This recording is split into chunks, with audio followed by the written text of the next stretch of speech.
Hello viewers, இப்போ நம்ம என்ன பார்க்க போகிறோன்னா சூப்பரான மீன் குழம்பு தான் பார்க்க போகிறோம். வாங்க பார்க்கலாம். எண்ணெய் ஊற்றியாச்சு, கடுகு போட்டாச்சு. அதிலே கொஞ்சோண்டு சீரகமும் வெந்தயமும் ஆட் பண்ணிக்கலாம். ஸோ மறக்காமல் வெந்தயம் ஆட் பண்ணிக்கோங்க. மீன் குழம்புக்கு ரொம்ப டேஸ்ட்டாக இருக்கும். ஒரு பச்சை மிளகாய் ஆட் பண்ணிக்கலாம். அதிலே வெங்காயமும் ஆட் பண்ணிக்கலாம்.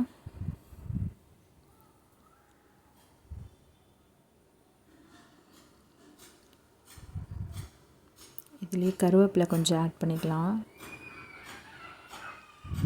இந்த வெங்காயம் நல்லா ப்ரௌன் கலராக வர்ற வரைக்கும் ஃப்ரை பண்ணுங்கள். அப்போ தான் குழம்பு டேஸ்ட்டாக இருக்கும்.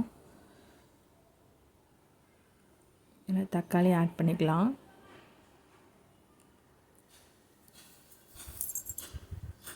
இந்த தக்காளியிலே உப்பு கொஞ்சம் மஞ்சள் பொடி கொஞ்சம் ஆட் பண்ணிக்கிறேன். ஏன்னா தக்காளி சீக்கிரமாக மசிஞ்சு வரும்.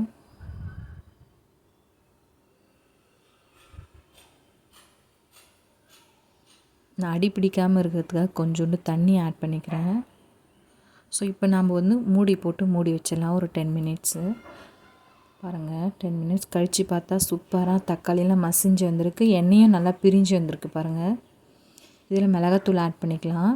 ஒரு சிலர் என்ன பண்ணுவாங்கன்னா புளியை கரைச்சிட்டு அதுலேயே மிளகாத்தூள் போட்டு மிக்ஸ் பண்ணி ஊற்றிடுவாங்க. ஆனால் நான் அது மாதிரி பண்ணல. இந்த வெங்காயம் தக்காளியிலே மிளகாத்தூள் போட்டு கொஞ்ச நேரம் ஃப்ரை பண்ணிவிட்டு கரைச்சி வச்சுக்கிற புளியை அதில் ஊற்ற போகிறேன் நான். பாருங்கள், கரைச்சி வச்சுக்கிற புளியை ஊற்றியாச்சு.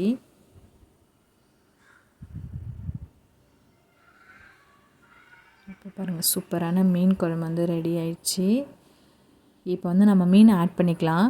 இன்றைக்கி நான் மீன் குழம்புக்கு கவலை மீன் வாங்கியிருக்கேன்.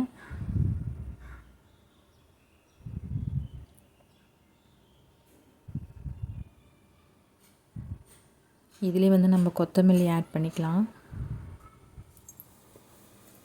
கொத்தமல்லி ஆட் பண்ணிவிட்டு மூடி போட்டு வச்சிடலாம். ஸோ இந்த வீடியோ உங்களுக்கு கண்டிப்பாக பிடிக்கும்னு நினைக்கிறேன். மறக்காமல் லைக் பண்ணிவிட்டு சப்ஸ்கிரைப் பண்ணுங்கள்.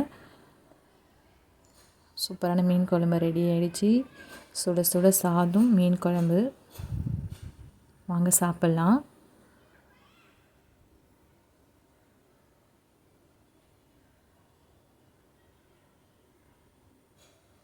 இதோட இந்த வீடியோ முடிஞ்சிச்சு. நெக்ஸ்ட் வீடியோவில் மீட் பண்ணலாம். பாய்.